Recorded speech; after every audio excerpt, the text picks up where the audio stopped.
Teryo, kailangan tumakas na kayo rito ni Valentin. Iniisa-isa na nila ang ating lahi. Hindi pwedeng pating anak mo'y mapatay o makuha ng mga kalabang aswang. Sumama na po kayo sa amin. Sigurado na pati kayo'y papatay ng mga yan, Nana Cheding. Hindi, dito lang ako. Ipagtatanggol ko ang ating mga kasama. Kahit pamamatay ako, hindi ako makapapayag na basta-basta lang nila tayo matatalo, Teryo. Sige na, itakas mo na rito si Valentin bago pa kayo mapansin ng mga kalaban. Sige po, Nana Cheding. Mag-iingat kayo. Sumunod na lang po kayo sa amin kapag natapos na ang labang ito. Pupunta kami sa kadayunan para hindi kami madaling makilala. Oo, mas mabuti pa nga, Oterio. Bigyan mo ng normal na buhay ang bata. Huwag mong itulad sa atin na sinusundan ng gulo. Hala, sige na. Papalapit na rito ang mga aswang. Sige po, Nana Cheding. Valentin, anak, tayo na. Kailangan makarating tayo sa nayon para hindi nila tayo madaling masundan. Sige po, tatay. Pero sigurado po ba kayo na hindi na nila tayo masusundan? Oo naman. Magdadalawang isip muna sila bago sumugod. Marami ang mga tao ron at mabubuking ang tunay na pagkatao nila. At isa pa, alam din ng mga tao ang patungkol sa mga aswang. At natitiyak ko rin na handa ang mga tao sa kung anumang gulo na hatid ng mga yon. Sige po, alis na po tayo habang wala pang mga aswang dito. Sana nga hindi nila tayo mauli. Baka mamaya matulad tayo sa iba nating mga kanayon ni Tay eh. Huwag mo silang intindihin. Ang importante sa ngayon, makaligtas tayo at walang mangyaring masama sa atin, Valentin. Dahil iniisa-isa na ng mga aswang ang mga kanayo nila, naging maingat sa pagtakas sa mag-amang Mang Oterio at Valentin. Alam nilang kung hindi sila aalis sa kanilang nayon, pati sila ay madadamay sa gulo na gawa ng mga aswang. Nagtagumpay sila na makarating sa kanayunan na nasa bandang kapatagan. Dahil hindi pa naman uso ang pagkakaroon ng tituladong lupa noon, nakapagtayo sila ng bahay malapit sa isang gubat. Sinikap nilang mamuhay ng payapa. Nilinis nila ang kagubatang yon at tinamnan ng mais at iba pang gulay. Mabuti na lang talaga, anak, dito tayo lumipat. Payapa ang buhay natin dito at mga mababait pa ang mga kanayo natin. O nga po, Itay. May mga nakakalaro na rin ako. Hindi gaya sa pinanggalingan natin. Wala na po tayong ginawa kung hindi ang maganda para sa pag-atake ng mga kalabang aswang. Pagpasensyaan mo na, anak. Pangako, sa lugar na ito, hindi na ako papayag na guguluhin pa tayo ng mga aswang. Magkakamatayan na kung magkakamatayan. Siguro po, hindi na nila tayo masusundan dito, no? Wala naman pong mga aswang na umaaligid dito eh. Yan ang gabi-gabi kong ipinagdarasal, Valentin. Kahit na tahimik ang nayong ito, hindi pa rin mawawala sa akin ang mangamba na may mga susugod dito. Kaya nakahanda palagi ang buntot pagi ko at itak. Sana nga po wala na talaga, Itay. Ayoko na pong maranasan na katakot-takot na nangyari sa nayon natin eh. Hindi ko po kaya na makita pa ng mga maraming dugo. Maging ako naman, Valentin, ganun rin. Kaya hanggat maaari, umiwas na lang tayo sa kanila. Sino po kaya ang nag-utos sa kanila para gambalain tayo, Itay? Hindi ko alam, anak. Mahirap din tong sitwasyon natin eh. Hindi natin alam kung sino talaga yung kalaban at kakampi. Oo nga po, Itay. Para tayong naiipit sa sitwasyong ito eh. Sa ngayon, ang mahalaga, tahimik ang buhay natin dito at hindi pa nila tayo natutunton. Dahil malapit ng gumabi, nagpasya na silang mag-ama na kumain ng hapunan at magpahinga. Kalaunan, napalingon na lang si Valentin nang marinig niyang humihilik na ang kanyang tatay. Ipipikit na rin sana niya ang kanyang mga mata nang may maulinigan siyang mga paghuni sa paligid. Hindi na sana niya papansinin yon. Pero may narinig siyang boses na sumisigaw at humihingi ng tulong. Mukhang may nangangailangan ng tulong ah. Di kaya mayroong pinagsasamantala ang babae? Paano kaya kung... Ha! Tatay Oterio! May sumisigaw po sa malayo! Tay! Ano ba yan, Valentin? Bakit hindi ka pa natutulog ha? Nung oras na oh. Tatay, may narinig po kong ingay eh. May humingi po ng tulong. Baka po kung napano na yun. Ha? Ingay? Wala naman ah. Meron po. Pakinggan nyo na maigi. Tulong! Tulungan niyo ako!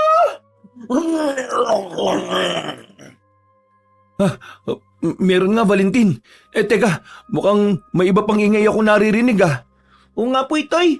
Ano po yun? Aso po ba yun? Malamang hindi. Sigurado ako na aswang yon. Kung may aswang na malapit dito, ibig sabihin, malapit na rin nila tayong matuntun. Ano pong gagawin natin, Tay? Baka bigla silang umatake dito. Tatakas na po ba tayo ulit? Hindi, Valentin. Sa ngayon, aalamin muna natin kung ilan sila. Kung kaya ko silang labanan, gagawin ko. Pero kung masyado silang marami, wala tayong ibang mapagpipilian kung hindi ang umalis sa nayong ito. Sasama po ko, Itay. Para po kung kailangan nating tumakas, makakalis kaagad tayo. O sige, kunin mo yung itak natin at buntot ng pagi. Huwag mo rin kalimutan ng sombrero mo, ah. Nang makuha ni Valentin ang kailangan niya, nagpasya silang mag-ama na bumaba sa kanilang bahay. Kabilugan noon ng buwan, kaya mas tumibay ang hinala nila na may aswang na nananalasa sa kanilang lugar. Nagmamadali silang maglakad patungo sa pinagmula ng ingay na narinig ni Valentin. Pero nang naroon na sila, wala silang nakita. Babalik na sana sila, ngunit nakarinig sila ng paghiyaw ng isang babae. Valentin, sa malawak na gubat nang galing yung ingay na yun. Dun sa kabilang baryo. O nga po, Tay. Hindi kaya may binibiktimang taong aswang? Halika, tingnan natin. Kailangan hindi matuloy kung ano man ang binabalak ng mga aswang sa kanilang biktima. Sige po, mas mabuti pang pumunta tayo ron para makasiguro. Teka po. Hindi po ba't wala naman pong gaanong tao ron? Oo nga, anak. Kaya nga mas madali para sa mga aswang ang mambiktima ron.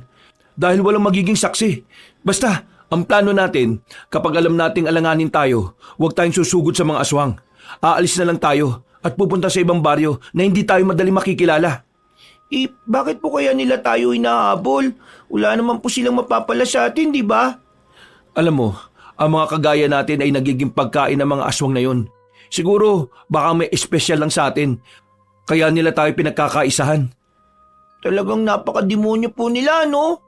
Ay naku anak, sinabi mo pa. Kung hindi nila tayo sinalakay, masaya ang buhay natin dati sa nayon. Pero, ewan ko ba? Kahit kasi saan tayo magtago nahahanap nila tayo. Sana nga po, sa ngayon, hindi na nila tayo matagpuan. Maayos na ang buhay natin dito, Itay, di po ba? Oo nga anak Mas maganda pa nga yung pamumuhay natin dito kaysa ron sa nayong pinanggalingan natin. Hindi na malaya ni na Valentin na nakarating na sila sa kabilang baryo. Gaya ng kanilang inaasahan, wala gaanong kabahayan doon. Ang tanging nakikita nila yung mga puno at talahiban. Nalaman din nilang totoo ang kanilang hinala patungkol sa pinanggalingan ng ingay. Tayo na anak, dumiretso tayo sa gubat. Baka buhay pa yung babaeng sumisigaw at sana naman magawa pa natin siyang iligtas. Sige po, Tay. Kailangan lang po natin bilisan, baka maabutan pa natin siyang buhay. Maging alerto ka lang, Valentin, ha? Hindi natin alam kung ilan ang kalaban natin at kung saan sila posibleng manggaling. Sige po, Tay. Teka, may naamoy po ba kayo mabaho? Parang nabubulok na laman ng patay na hayop pa. Meron nga, Valentin. Abayaan mo na. Baka kinain lang yun pinatay ng mabangis na hayop. Doon po.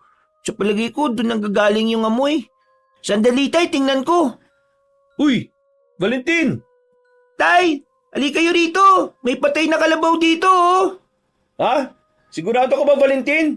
Sandali, nandyan na ako. Ito po, Tay, oh. Tingnan nyo. Nakakadiri po. Patay na kalabaw nga. Wakwak pang tiyan. At walang laman loob. Kung hindi po ako nagkakamali, aswang ang may gawa nito, no? Oo, sigurado yan. Halika na, puntahan na natin yung gubat at nang malaman natin kung tama yung kutob natin na nandun ang aswang. Sige po, pero wag po tayong magtagal, Tay, ha? Baka kasi marami sila, mahuli nila tayo. Oo naman anak, kailangan makalis kaagad tayo. Hindi tayo magpapasilo sa mga aswang na yun. Utak ang ating gagamitin laban sa kanila. Nagpatuloy sila sa kanilang paglalakad. Hindi na nila pinansin pa ang naamoy nilang nabubulok na laman.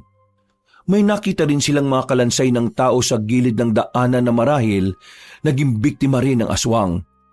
Bago sila makapasok sa gubat, iginala muna ni Valentin ang kanyang pansin sa paligid. Pinakiramdaman niya ang ihip ng hangin doon hanggang sa makalangap siya ng malansang samyo. Tay, ganito po yung amoy ng hangin nung inatake tayo ng mga aswang, ha? Oo, naamoy ko rin anak. Hawakan mo lang ng mahigpit ang itak mo, ha? At kung may aatake sa atin, huwag ka magdalawang isip na tagain yon. Sige po, Tay. Tatandaan ko po yung sinabi nyo. Ayun, may mga kaluskos sa banda ron. Halika nak, baka kung ano yung ginagawa ng aswang sa kanilang biktima. Sige po, Tay. Tandaan lang po tayo. Nasasabi ko lang sa iyo eh. Abutin mo nga itong kamay ko at ang makatayo ka kagad. Halika, di ka kasi nag-iingat eh. Sensya na po, Tay, ha. Hindi ko po sinasadyang madapa eh. Salamat po. O siya, sige na. Baka may makapansin pa sa atin dito. Nakagawa ka na nga ng ingay eh, at hindi malabong malaman nilang kinaroroonan natin. Ano pong kailangan natin gawin, Tay? Huwag ka mag-alala. Umalis na lang tayo sa bahaging to. Umikot tayo at nang makita natin kung talagang aswang nga yung gumagawa ng kaluskos na yan. Sinunod nila ang naging plano ni Mang Oterio. Ilang sandali pa, naaninag nila ang isang babaeng nakadapa. Wala na roon ang aswang, kaya naisip nilang baka nagtagumpay ang nilalang sa kanyang pambibiktima. Marahang nilapitan ni na Valentin ang inaakala nilang bangkay ng babae. Pagkalapit nila rito, pinagtulungan nila ang katawan na yun para ipihit. At halos mapaigtad ang bata nang biglang napaupo ang babae. Nakita nilang nagbabagat ng lilisik ang mga mata nito. Napatras sila ng ilang hakbang dahil sa pangambang aatake ito sa kanila. Aswang yan, anak! Humanda ka! Naisahan nila tayo! Walang yang aswang yan, Tay! Munti ka na tayo, ah! Hoy, ikaw aswang! Saan mo dinala ang babaeng biniktima mo? Anong babaeng biniktima? Wala akong binibiktimang babae! Huwag mong sabihin na ikaw lang ang mag-isang gumawa ng ingay. Bakit? Anong pakay mo? Tinatanong pa ba yan? Kayong mag-ama, akala ba ninyo'y makakaligtas kayo? Papatayin ko kayong dalawa! Lalo ka na, Oterio! Huwag ka magkakamaling sakta ng anak ko! Magkakamatayin tayong dalawa! Sino nagpadala sa iyo rito, ha? Itay, sigurado ako kung sino man po ang nag-utos na atakihin ng dati nating tirahan. Siya rin ang nagpadala rito sa kanya. Matalino kang bata! Pero hindi sapat yan para makaligtas kayo! Ngayong nandito na kayo, mas madali na ang pagpapaslang sa inyong dalawa! Huwag mo akong amunin! Hindi porket bata lang ako, hindi ako lalaban sa iyo. Sinanay yata ako ng tatay ko na makipaglaban kahit sa murang edad. Kaya, huwag mo akong malitin. At sino ka para malitin? Bata ka lang, at yung tatay mo, napakahina naman. Duwag! Sige, tumayo ka at sumugod sa akin. Tingnan natin kung sino ang duwag sa ating dalawa. Bakit ako susugod sa iyo kung kaya ko namang unahin ang anak mo? Sa isang pag-isap ng mga mata ni Valentin, tumayo ang babaeng aswang. Susugod sana ito sa kanya pero bagya siyang itinulak ni Mang Oterio. Napaangil ang aswang. Nang makita niya ang buntot ng pagi na hawak ng lalaki, napangisi siya at nakipagpambuno kay Mang Oterio. Nanatili namang nakatitig sa kanila si Valentin at inabangan niya ang susunod na mangyayari. Walang ano-ano, nabitiwan ni Mang Oterio ang hawak niyang buntot ng pagi. Tingnan natin kung hanggang saan ang kakayahan mo. Sige, Oterio! Ilabas mo ang tunay mong katauhan! Labanan mo ako ng mano-mano! Wala akong dapat na ilabas. Oo, lalabanan kita. At kahit na mas malakas ka, hindi ako magpapatalo sa iyo. Tingnan lang natin kung ano magagawa mo kapag ako naman ang nakapakibabaw sa iyo. Sige, gawin mo kung anong kaya mo. Paghugot ng lakas ni Mang Oterio ay agad niyang napaibabawan ng aswang. Walang yaka, Oterio! Akala mo ba'y madali mo ako matatalo?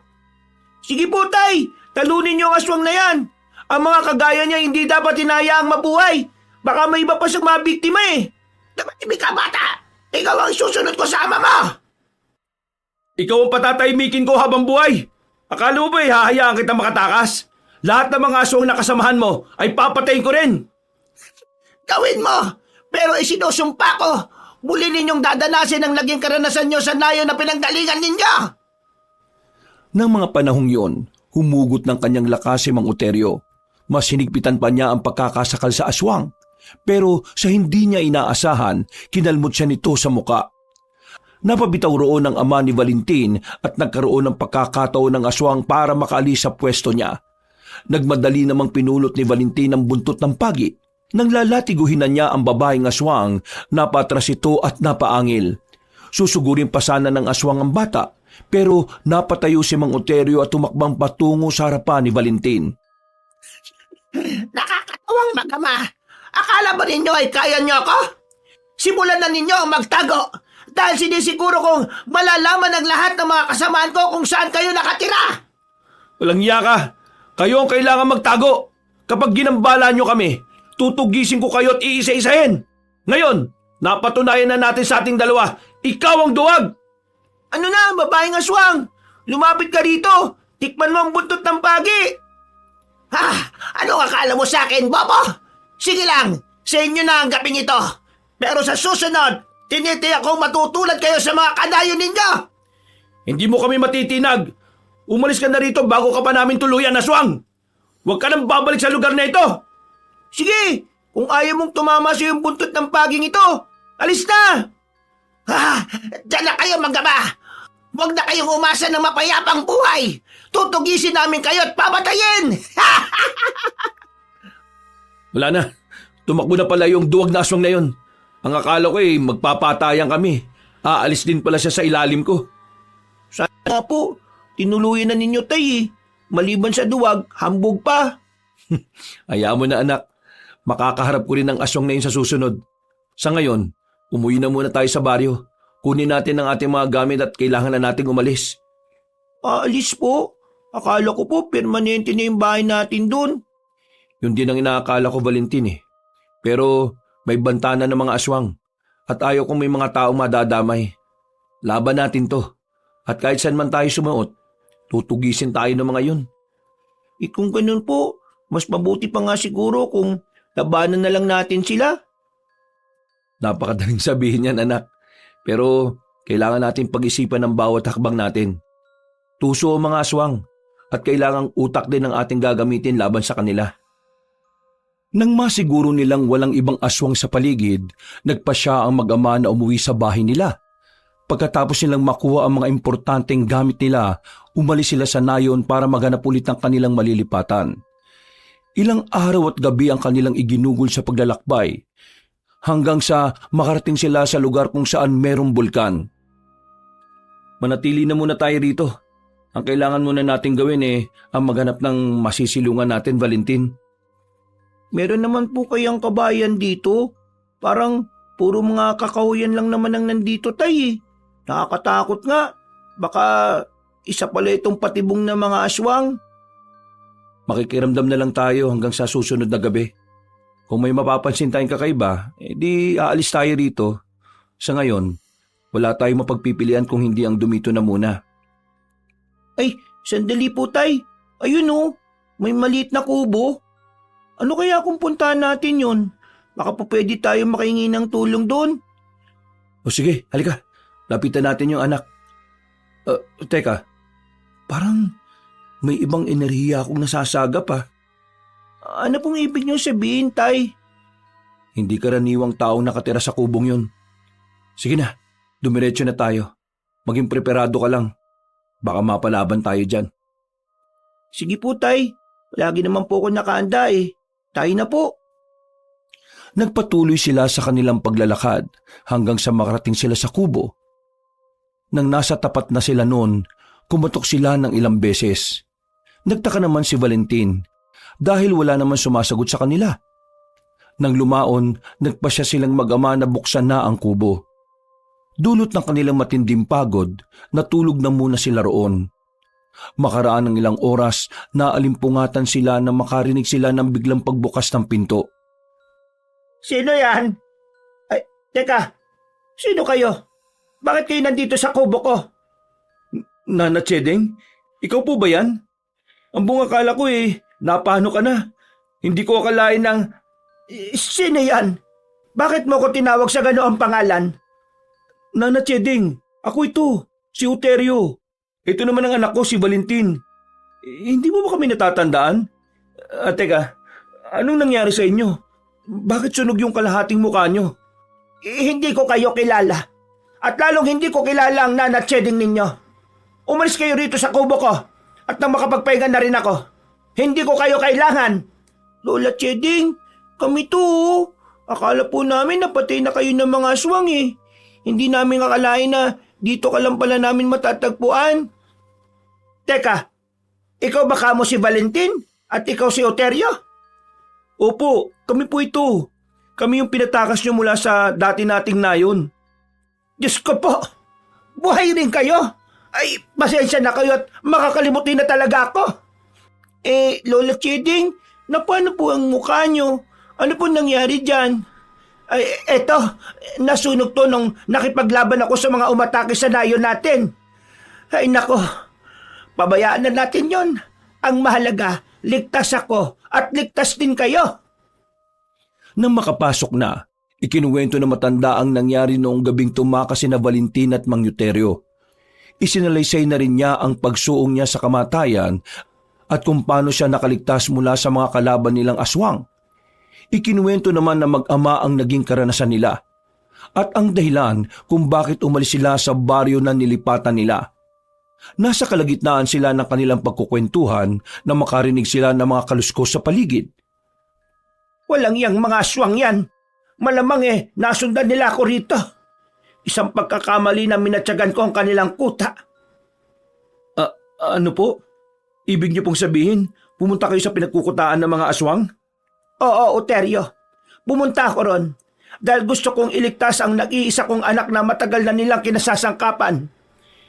Ibig niyo pong sabihin, meron po kayong anak? Bakit po hindi namin siya nakita, Lola Cheding? Oo, meron, Valentin.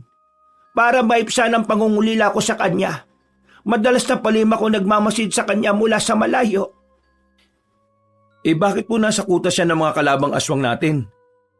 Dinukot nila ang anak ko para gamitin laban sa akin.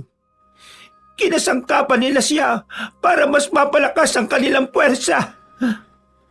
Napakawalang iya naman talaga ng mga aswang na yun. Hindi na po sila dapat pambigyan ng pagkakataon para mabuhay eh. Ano yun? May kumalampag. Sige na, maganda na kayong dalawa. Hindi na biro ang ginagawa ng mga yan. Lalabanan natin sila at kailangan matalo natin ang mga demonyong yan.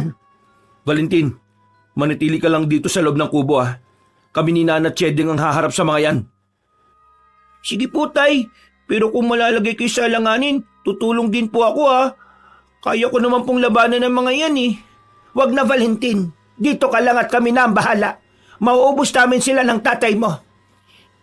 Hindi na nakasagot pa si Valentin. Tumango na lang siya sa matanda na napatitig sa dalawa na nagmamadaling lumabas. Sa pamamagitan ng siwang, pinanood niya ang nagaganap na labanan sa pagitan ng dalawa at ng mga aswang. Nagtaka pa siya kung bakit mabilis ang naging galaw ng kanyang tatay at maging si Nana Cheding. Makaraan lang ang halos 15 minuto, nagawa nilang mapatay ang mga aswang na nakalaban nila. Nang makabalik ang dalawa sa kubo, napansin ni Valentin na iba ang ekspresyon ng mukha ng matanda at may kung ano siyang iniinda. Nana Cheding, may sugat po kayo sa tiyan. Hali po kayo at gagamutin natin yan. O nga po, Lola. Duguan na po ang damit ninyo. Huwag na kayo mag-alala sa akin. Mababaw lang naman ito. Laway lang ang igagamot ko. Maghihilom din ito. Iba talaga kapag medyo matanda na. Nasasapawan ng lakas at liksi. Nasasapawan po? Ang lakas at ang bilis nyo nga po eh. Hindi ko akalain na ganun kayo kabilis ni tatay. Parang katapat lang ninyo yung kakayahan ng mga aswang na yun eh. Ganun talaga, Valentin. May mga pagkakataon na kailangan mong ibigay ang buong kakayahan mo para hindi ka matalo ng mga kalaban. Teka, aray, masakit. Ano po nangyayari, Lola Cheding? Bakit biglang lumaki ang sugat mo? Hindi. Aray ko, ang sakit. Oterio, tulungan mo ako. Hindi ko inaasahan to. Sobrang sakit nito. Aray! Nana Cheding, sandali.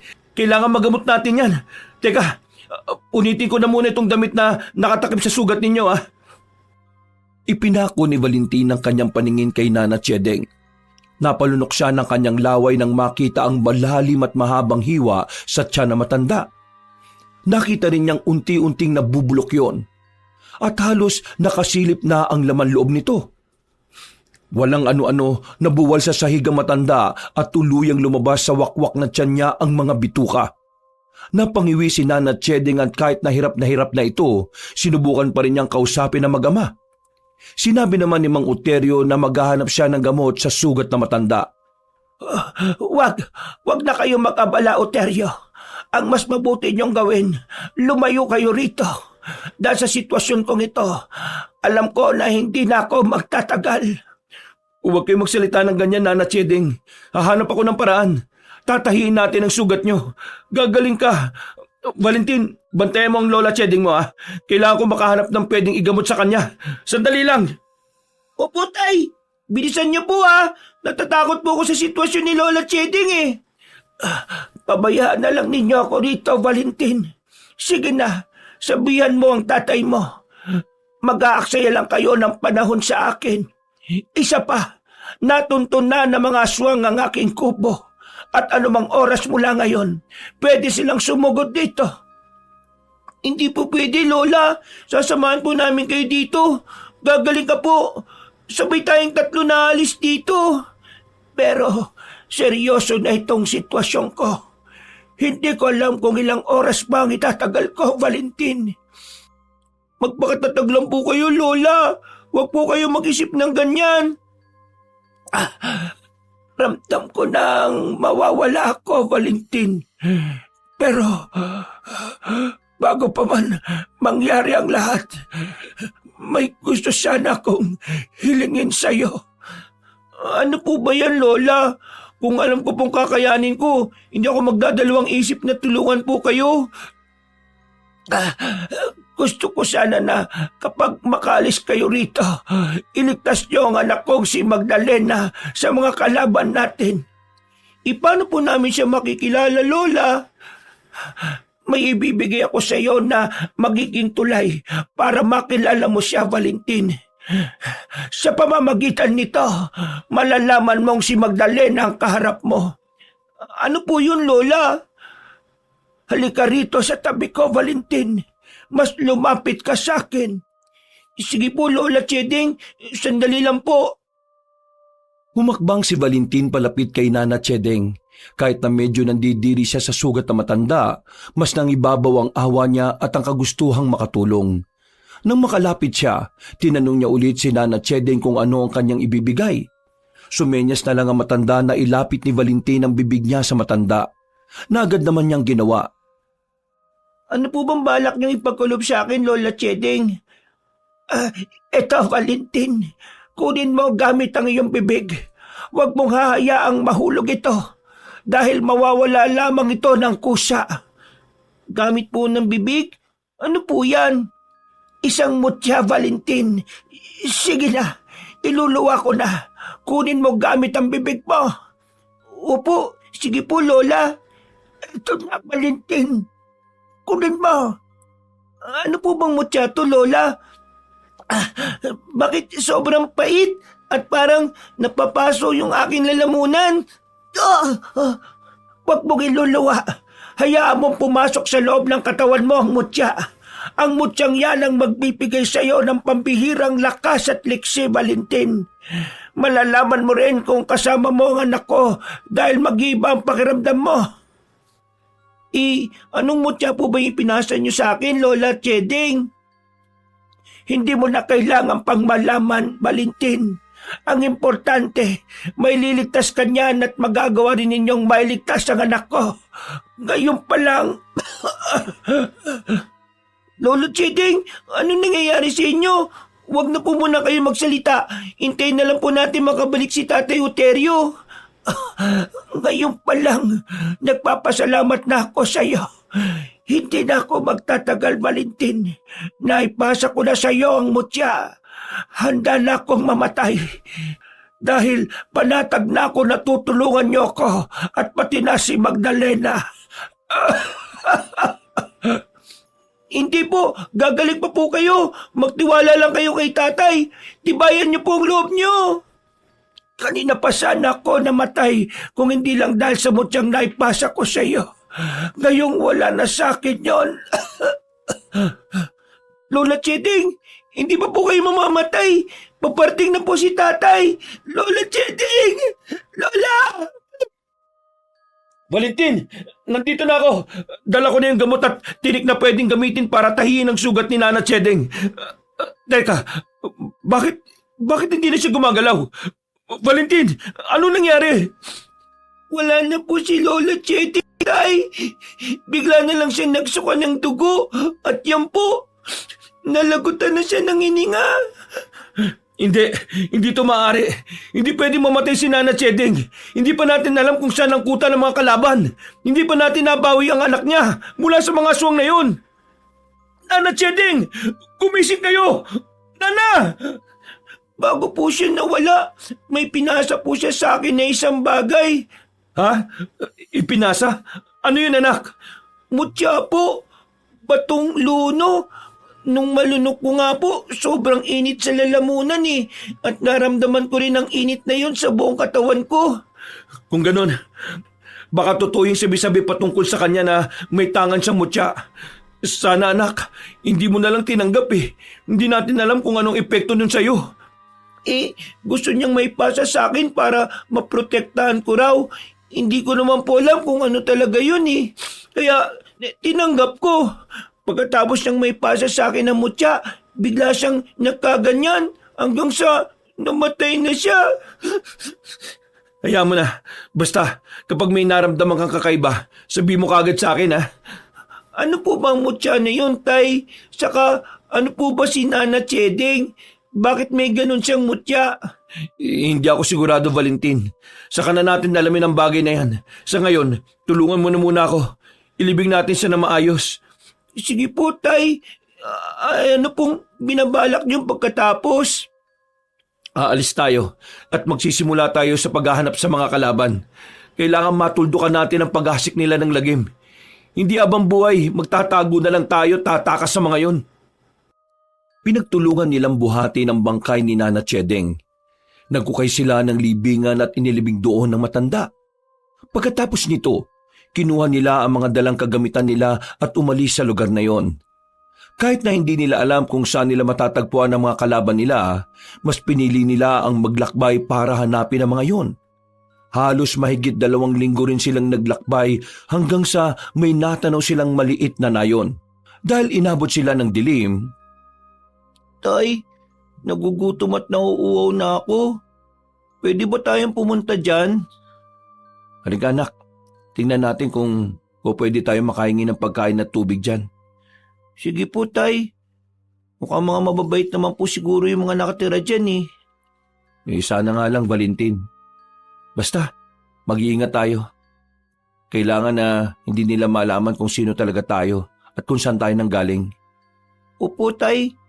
Maganda na lang tayo para kung mga kalaban pala natin sila, kaya natin protektahan ang sarili natin. Tama, anak. O sige na, magpatuloy na tayo at nang malaman natin kung pwede tayo makahingi ng kaunting tulong mula sa mga taga-riyan. Nang magsimula na silang maglakad, ilang beses na nakaramdam ng kakaiba si Valentin. Nanikip ang kanyang dibdib at halos hindi na siya makahinga. Ganun pa man, itinago niya yon sa kanyang tatay at nagpatuloy na lang siya sa paglalakad. Nang malapit na sila sa nayon, mas tumindi pa ang kanyang nararamdaman. Nanghina ang kanyang katawan hanggang sa tuluyan siyang bumagsak sa lupa. Valentin, anong nangyari sa iyo anak? Bakit ka biglang bumagsak? Nanghina po ko, tay. Pakiramdam ko, may umigo po ng lakas ko. Huwag kang panghinaan ng loob. Labanan mo kung anumang enerhiyang sumusubok na mangibabaw sa iyo. Huwag kang magpapatalo dyan, anak. Sige po, susubukan ko po. Pero parang hindi ko na po kaya eh. Pakiramdam ko po. At nakita ko ulit kayong dalawa. Ngayon, may pagkakataon na akong patayin kayo. Sino ka? Ikaw yung aswang na minsan namin nakalaban sa loob ng kagubatan. Sa muli natin pagtatagpong ito, mamalasing ka na. Kung hindi kita napatay dati, ngayon, tutuluyan na kita. Tay, parang pinipiga ang puso ko na hindi ko maintindihan. Sobrang sakit po. Aray! At ano nangyayari sa batang yan? Huwag niyong sabihin na dadaanin niyo lang sa drama ang lahat. Hindi bale. Pagkatapos ng gagawin ko, mas magiging makatotohanan na rin naman yan eh. Anak, tumayo ka. Tumakas na tayo. Kailangan mo magamot at baka kung ano pang mangyari sa'yo. Hindi ka pwedeng mawala sa akin. Tama na yung drama ninyo. Mga mahihina, mga kagaya nyo ay hindi dapat pang mabuhay. Pabayaan mo na kami. Hindi magandang sitwasyon ng anak ko. Kailangan niyang madala sa nayon at nang magamot. At sa palagay ba ninyo, tatanggapin ko yan? Kapag nalaman nila ang totoong pagkatao nyo, papatayin nila kayo. Teka, hindi ba't pati kayo ay mga aswang din? Anong pinagsasabi mong aswang kami? Ikaw lang ang aswang sa ating tatlo. Itay, sige. Labanan na po ninyo ang aswang na yan at huwag na muna ninyo akong intindihin. At bakit? Hindi pa ba sinasabi ng tatay mong totoo ninyong pagkatao? Bakit mo siya tatanungin ngayon? Tumimik ka, aswang! Ang dapat sa mga kagaya mo patayin. Kung nakaligtas ka man nung nakaraan, ngayon hindi na! Binitiwan ni Mang Uterio ang hawak niyang buntot ng pagi. Ipinako naman ni Valentin ang paningin niya sa kanyang ama. Bahagya na lang siyang napanganga nang makita niyang palundag na umatake ang tatay niya sa babaeng aswang. Nagsimula silang maglaban at habang nakikipapambuno si Mang Uterio sa aswang, biglang naalala ni Valentin ang sinabi sa kanya ni Nana Chedeng. Itay, baka siya po yung anak ni Lola Chedeng. May sinabi po siya sa akin bago siya namatay eh. Baka ang paninigip ng dibdib ko ang palatandaan na siya na ang matagal na hinahanap ni Lola Chedeng. Ha? Sigurado ka, anak? Hindi ko alam ang mga pinagsasabi nyo. Wala akong ina. Huwag kayong gumawa ng kwento. Dahil kahit na anong gagawin nyo, hindi na kayo makakaligtas. Tama na yan. Pakinggan mo ang aming sinasabi. Matagal ka nang gusto makasama ni Nana Chedeng. Marahil hindi mo siya kilala dahil kinuha ka ng mga aswang noon. Pero maniwala ka sa amin. Maniwala ka, Magdalena. Paano mo nalaman ang pangalan ko? Akala niyo ba, malilin lang niyo ako? Nagkakamali kayong dalawa sa pinaglalaruan niyo. Kasama namin si Nana Chedeng, na nanay mo. Pero kung talagang ayaw mo makinig sa amin, at kung hindi lang din ikaw ang hinahanap namin, pasensyahan na lang tayo. Mas naging agresibo ang aswang, pero nagawa siyang labanan ni Mang Uterio. Habang nakamasid sa kanila si Valentin, may napansin siyang kakaiba sa kanyang ama. May mga balahibo sa buong katawan niya at nagbabaga rin ang kanyang mga mata na kagaya ng sa babae. Magtatanong sana siya sa tatay niya kung bakit siya nagkakaganon, pero sa hindi inaasahan, nagawang ibalibag ni Magdalena ang ama niya. Tumilapon si Mang Uterio at hindi agad nakabangon. Talagang napakademonyo nyo. Kahit na anak ka pala ni Lola Chedeng, hindi kita mapapatawad sa ginawa mo kay tatay. Umanda ka! Ano naman ang magagawa ng isang paslit na kagaya mo? Sige nga, lumapit ka rito at nang masukat natin ang kakayahan mo! Hindi ako natatakot sa inyo. Ngayon, malalaman natin kung anong bisa nang ibinigay sa akin ng nanay mo. Sige bata, halika na rito. Umpisa na natin ang labang ito. Anak, mag-iingat ka sa aswang na yan. Sandali at tutulungan na kita. Sasali ka pa talaga? Sige, kahit ilan pa kayo, hindi ako susuko sa inyo. Tingnan natin ang angas yung mag-amang aswang. Hindi kami aswang. Ikaw ang aswang, Magdalena. Anong hindi kayo aswang? Nakita mo naman kung paano magbago ang anyo ng iyong ama, hindi ba? Aswang siya at aswang ka rin. Puro ka satsat. Kung hindi ka naman makikinig sa amin at paiiralin mo ang katigasan ng puso mo, dapat ka nang mamatay! Nang makita ni Valentina humakbang na papalapit ang kanyang tatay, tumakbo na rin siya para sugurin ang nilalang. Hawak niya ang buntot ng pagi.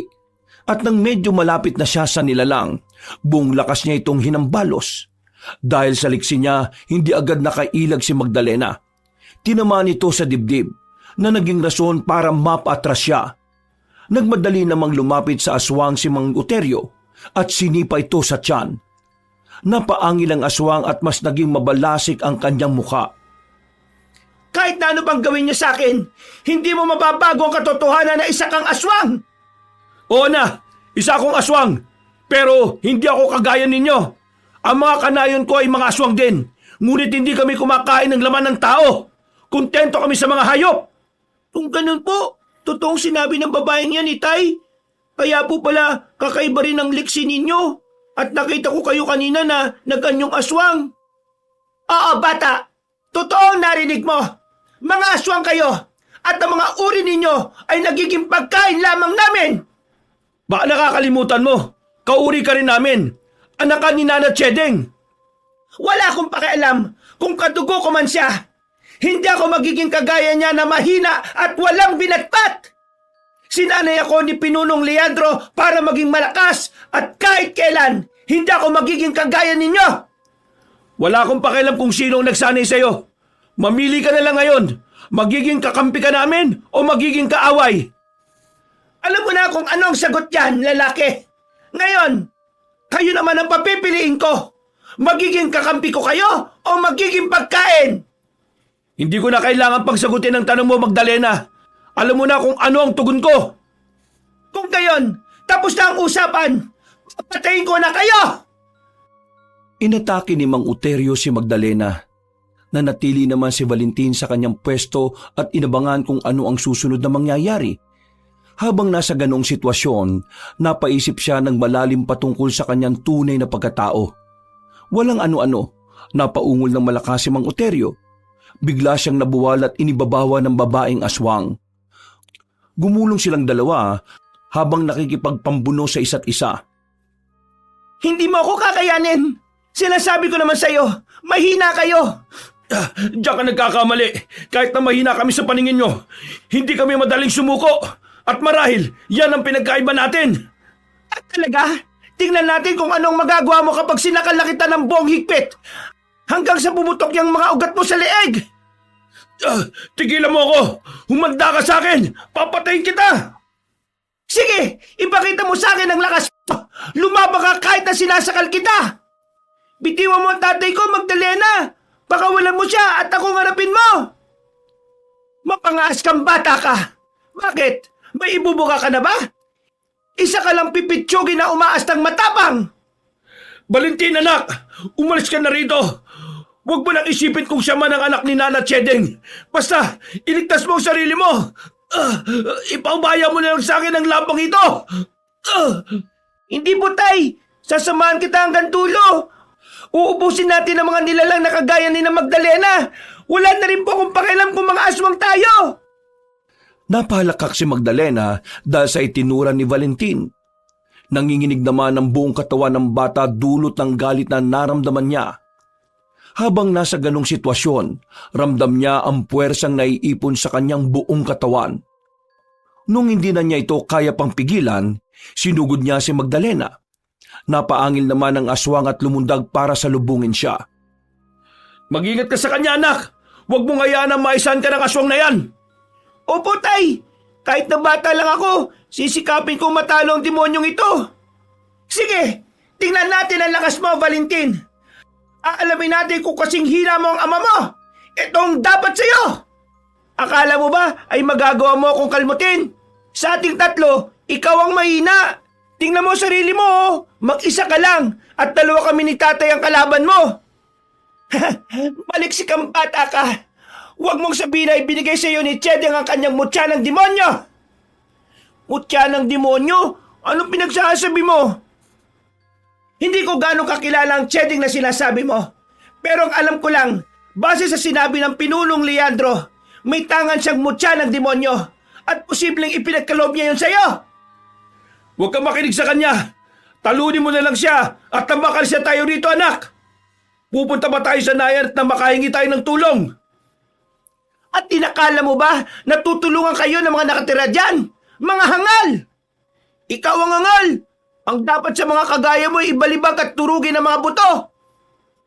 Pagkawikan ni Valentin, ilang beses niyang sinubukang ibuwal ang aswang. Dahil sa ibayo niyang lakas at liksi, nagawa niya ito. Tinadyakan din niya sa tiyan si Magdalena. Sinubukan naman ng aswang ang makabangon at sunggaban ng bata. Ngunit nabigo siya. Bago pa man makabangon si Magdalena, nakalapit na si Mang Uterio sa kanila. Lumapit na si Mang Uterio sa kanya. Binuhat ng ama ni Valentin ang katawan ng babaeng aswang at buong lakas na ibinalibag. Pagkatilapon ng nilalang, kinuha ng bata ang itak at tumakbo siya para lapitan si Magdalena. Sige, bumangon ka kung kaya mong harapin ang paglatigo ko sa iyo ng buntot pagi na ito. Hindi porkit bata lang ako. Akala mo hindi na ako makakalaban sa iyo, ha? Kahit na anong panlaban ng hawak mo, hindi yan uubra sa akin. Kung ang tangan mo ay mutya ng demonyo, ako naman kalahating aswang at demonyo. Anong ibig mo sabihin, Magdalena? Anak ako ng isang demonyo. Inalay ni Cheding ang kanyang sarili roon. Kapalit ng isang mutya na siyang tatalo sa angka ng Pinunong Leandro. Pero tuso si Pinuno. Dinukot niya ako at tinubog para maging kasangkapan sa pagpuksa ng mga kalahi ko. Bakit ayaw mong kumampi sa amin? Dahil mahihina kayo. Nakita ko kung paanong patayin ang iba ninyong mga kauri at hindi ko maatimang kumampi sa inyo. Bakit? Malakas ka ba? Tingnan natin kung hanggang saan ang lakas mo. Sisiguraduhin ko na manghihina ka pagkatapos kitang paulit-ulitin na ambalusin. Aray! Humanda ka sa akin, bata ka! May oras ka rin! Pagsisisihan niyo ang ginawa niyong ito! Sige, ganyan nga anak. Sige pa. Ikaw na aswang ka. Saan ka pupunta? Akala mo ba makakatakas ka? Hindi! Ako wala mo ako! Bitiwan mo ako!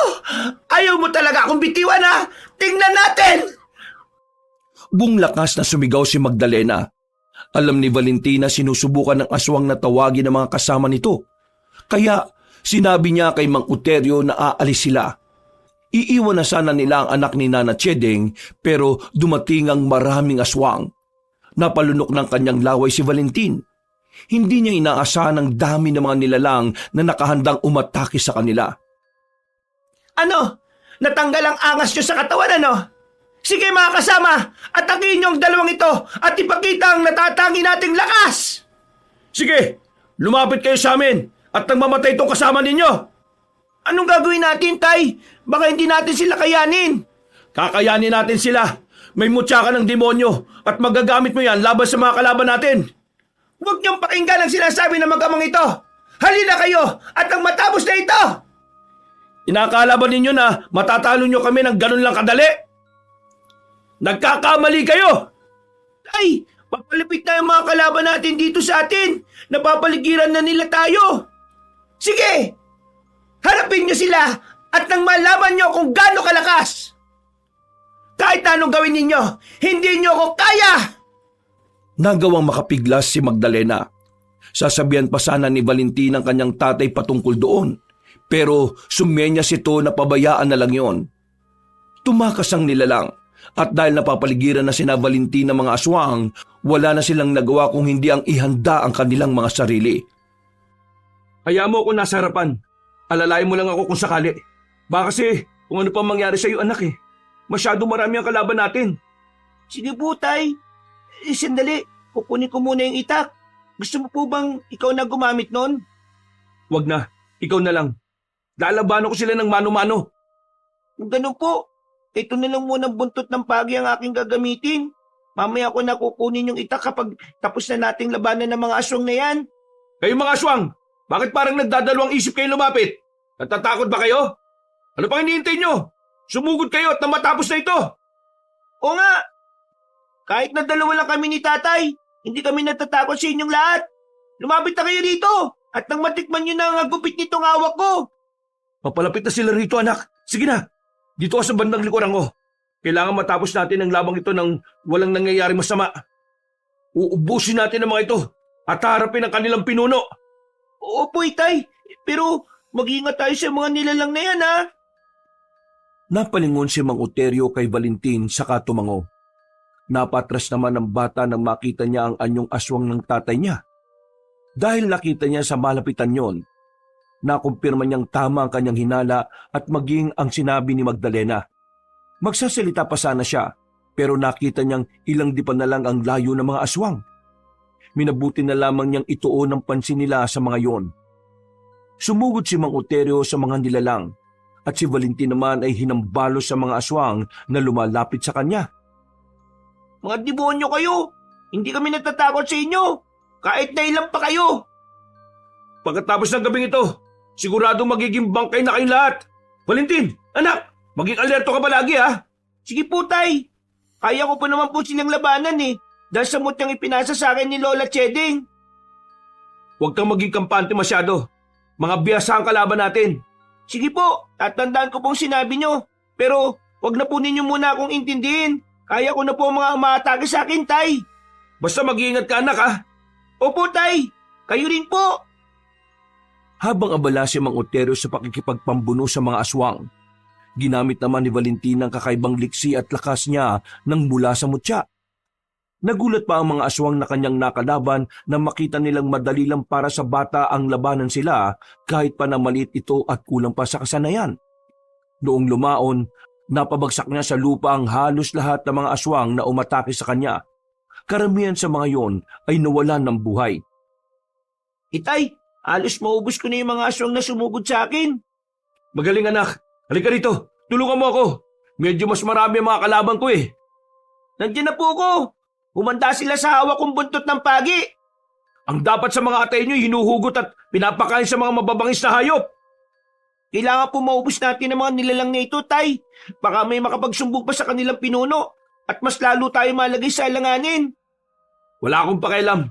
Batid ko na naalam rin ng pinuno ng mga ito ang ating presensya. Hindi malabong sinabi na ni Magdalena patungkol sa atin. Sa bagay po, tama kayo na iniisip, Tay. O sige na, ituon na muna natin ang ating pansin sa mga nilalang na ito. Kakaunti na lang sila. At kapag napatay na natin ang lahat, itutuloy natin ang susunod nating plano. Mas pinag-igihan nila ang kanilang pakikipaglaban sa mga aswang. Ang kada nilalang na lumalapit kay Valentin ay buong lakas nilang nilalatigo. Kapag nawala sa pokus ang aswang, nilalapitan niyo ni Mang Oterio at dinudukot ang kanilang atay. Sa halip na kainin yon, itinatapon niya yon sa kung saan. Noong lumaon, naubos nila ang mga aswang na naroon. Upang masigurong hindi na muling makakabangon ng mga nilalang, kinuha ni Valentin ang itak at ibinigay sa kanyang tatay. Pinugutan naman ni Mang Oterio ang lahat ng mga aswang na nakalaban nila. Naubos na natin ang grupo ng mga aswang na ito. Pero sigurado ko na mas marami pa ang mga nilalang na makakaharap natin sa susunod. Ano na po ngayon ang binabalak nyo, Tay? Magtatago po ba tayo? Hindi. Kailangan labanan natin sila. Para pagkatapos, malaya na tayo makakapamuhay ng tahimik. Teka, kumusta na pala pakiramdam mo? Kanina parang mamamatay ka na. Pinakaba mo naman ako ng sobra, anak eh. Hindi po nga rin po mapaliwanag, Tay. Pero ang sabi sa akin ni Lola Chedeng, mag-iba raw ang pakiramdam ko kapag karap ko na ang kanyang anak. Kaya siguradong naging ganun ako nung lumapit sa atin si Magdalena. Kung naging ganun ang pakiramdam mo, ano naman kaya ang posibleng dahilan? Hindi ko nga rin po alam, Tay. Hindi kaya meron ding mutya si Magdalena? Kaya may nararamdaman kang kakaiba kapag nandyan siya? Teka po, hindi po ba ang sabi niya, anak siya ng isang demonyo? Baka yun pong dahilan, Tay. Hindi ko inakalang ganun ang nangyari. Siguro dahil sa matinding depresyon, nagawa yun ni Nana Chedeng. Hindi naman natin siya masisisi. Sa ngayon, kailangan natin makaharap ang pinuno ng mga kalaban natin at nang maitama ang maling ginawa niya. Kung mabuti na po ang pakiramdam ko, ibig sabihin nun, hindi na tayo tutuloy sa nayong malapit dito. Kailangan pa rin natin tumuloy. Baka may mahingan tayo ng pagkain at baka may makuha rin tayong impormasyon tungkol kay Pinunong Leandro. Paano po kung kakampi pala ng mga aswang ang nakatira doon? Baka po may mangyaring hindi maganda sa atin. Walang masamang mangyayari sa atin. Hihintayin natin na sumikat ang araw bago dumiretso doon. Kapag may araw na, hindi na sila gaano makakagalaw. Kung mga aswang ang mga nakatira doon. Maganda po yung naisip nyo, Tay. Para po hindi nila magamit ang mga pagiging aswang nila. Naganap sila ng malaking puno kung saan pwede silang makapagpahinga. Nang makaiga na si Mang Oterio roon, agad siyang nakatulog. Samantala, kahit na anong gawin ni Valentin ay hindi siya makatulog. Nagmatsyag siya sa paligid. Dahil inisip niyang baka may mga aswang na susugod sa kanila. Kalaunan, nakatulog na rin siya dahil sa matinding pagod. Nagising na lang silang dalawa dahil sa mga tilaok na mga tandang. Agad din silang bumangon at naghanda sa pagpunta sa pinakamalapit na nayon. Kinakailangan manatiling sikreto ang pagkatao natin. Hindi dapat nila tayo makilala. Ano po kailangan natin gawin, Tay? Mas maigi siguro kung itago na muna natin yung mga panlaban natin ng aswang dito sa labas ng nayon. Kailangan din natin magkunwaring mga pulubi. Mas mabuti nga po yung naisip nyo. Baka kasi kung mga aswang nga sila, maalerto pa sila at mapagbigay alam nila sa kanilang pinuno ang presensya natin. O sige na, dito na lang natin itatago mga ito. Tandaan na lang natin ang malaking batong to ha, para kapag kailangan natin ng itak at buntot ng pagi, makikita kaagad natin. Sige po, Tay. Ako na pong bahala magtago ng mga panlaban natin sa mga aswang. Hindi nila ito madaling makikita. Ayan, mas mainam nga kung hindi gaanong malalim. Takpan mo na lang din ng tuyong dahon. Sigurado na hindi nila mapapansin yan. Ayos na po siguro yan, Tay. Pwede na po tayong magpatuloy sa paglalakad. O siya, sige anak. Mabuti kung gano'n na nga. Tara na. Bininisan nila ang kanilang paglalakad hanggang sa makarating sila sa nayon. Nang naroon na sila, nagtaka si Valentin. Dahil halos lahat ng mga kabahayan doon ay walang tao. Nakatiwangwang ang mga pinto at bintana at wala man lang silang narinig kahit na kaunting ingay. Ano kaya nangyayari rito? Bakit walang mga tao mga bahay? Parang inabandunan na ito ah. O nga po, Tay. Pero maayos naman ang paligid ah. Baka po kakaalis lang ng mga tao. Eh kung umalis sila, saan naman sila pupunta? Wala namang bundok dito kahit na anong pwede nilang puntahan, hindi ba? Isa pa, bakit lahat sila wala? Ano kaya kung pasukin natin yung mga bahay? Isa-isa po sana para malaman natin kung totoo yung hinala natin. Maganda yung naisip mo. Pero hindi tayo dapat abutan ng dilim sa lugar na ito. Baka nakahanda sila at susugod sa atin pagdating ng gabi. Sa totoo lang po, hindi maganda ang kutob po sa lugar na to eh. Parang may naghihintay sa ating panganib. Hindi natin malalaman yan hanggat hindi natin ini-inspeksyon ng kada tirahan. Sige na anak, simulan na natin pasukin ang bawat bahay na nandito. Sige po, Tay. Napakunot noon na lang si Valentin. Kahit na may palatandaan ng mga tao sa mga kabahayan, wala silang nakitang kahit na anino ng mga ito. Aalis na sana sila sa lugar na yon hanggang sa may marinig silang kaluskos. Mukhang nasa silong ng kabahayan nagmumula yung ingay. Hindi kaya may taguan sila dyan at dyan sila pumipirme? Oo nga anak, tara, tingnan natin kada bahay. Merong silong at parang may mga nakaimbak na mga dahon ng nyug. Halika, usisain natin yung silong ng mga bahay na malapit sa atin. Sigurado ako na dyan ang gagaling yung ingay na naririnig natin. Sige po, Tay. Kung nandyan sila sa silong, ibig sabihin, meron silang pinagtataguan. Ang tanong lang po, ano kaya yun? Malalaman din natin yan anak. Halika na, ako ang hahawi sa mga nakaimbak na dahon ng nyug. Ako naman po magbabantay sa paligid natin. Baka kasi may biglang umatake sa atin kahit na may araw eh. Mas mabuti pa nga anak. Kailangan maging handa tayo palagi. Hindi rin natin kailangang alisin ang posibilidad na mga aswang ang mga nakatira rito. Akmang lalapitan ni na Valentin at Mang Euterio ang isang bahay nang bigla silang natigilan. Napako ang kanilang paningin sa silong at nagulat sila nang may makita silang isang tao na nandidisik ang mga mata. Naglalaway ito at mabalasik kung tumingin sa kanila. Ilang sandali pa, nakarinig sila ng mga ingay at napagtanto nilang may mga lumabas mula sa silong ng kabahayan doon. Hindi maganda to, Valentin. Kahit na merong araw, kaya pa rin nilang lumabas ng nakaanyong aswang. Seryoso po kayo, Tay? Aswang sa umaga? Ano pong gagawin natin? Wala tayong panlaban sa kanila. Huwag ka masyado mataranta. Baka mahalata ka nila at agaran silang sumugod sa atin. Teka, pagkapang silang lumalapit dito sa atin, kailangan natin umatras muna. Baka hindi natin sila kayanin. Sige po, puntaan na lang natin yung pinagtaguan natin ng mga sandata natin. Mas mabuti pa nga anak. Sige na, mauna ka na.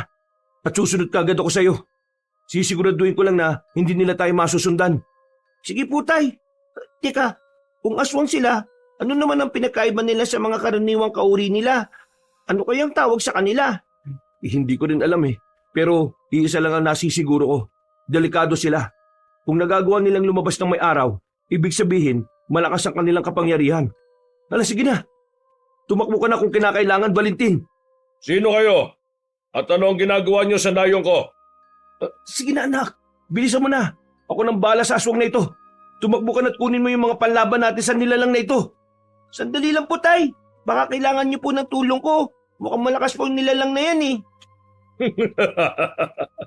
Anong akala nyo? Basta-basta kayo makakapasok at makakalabas dito? Diyan kayo nagkakamali. Walang pumapasok na dayo rito na makakalabas ng buhay. Teka, bakit parang pamilyar sa akin ang mukha mo? Sino ka? At bakit nagagawa pa rin ninyong maging aswang kahit na may araw? Ang dami mong tanong. Pero sige, sasagutin kita. Ako si Leandro, ang pinuno ng nayong ito. Lahat kami rito ay mga aswang at kahit tirik ang araw, kaya namin mambiktima. Kami ang mga harungos, mga aswang na kinatatakutan ng mga gabunan. Kung gayon, ikaw pala yung tinutukoy ni Magdalena na pinuno niya. Magdalena? Bakit? Nasaan na siya? Kailangan ko siya makaharap. Huwag mo siyang hanapin sa amin.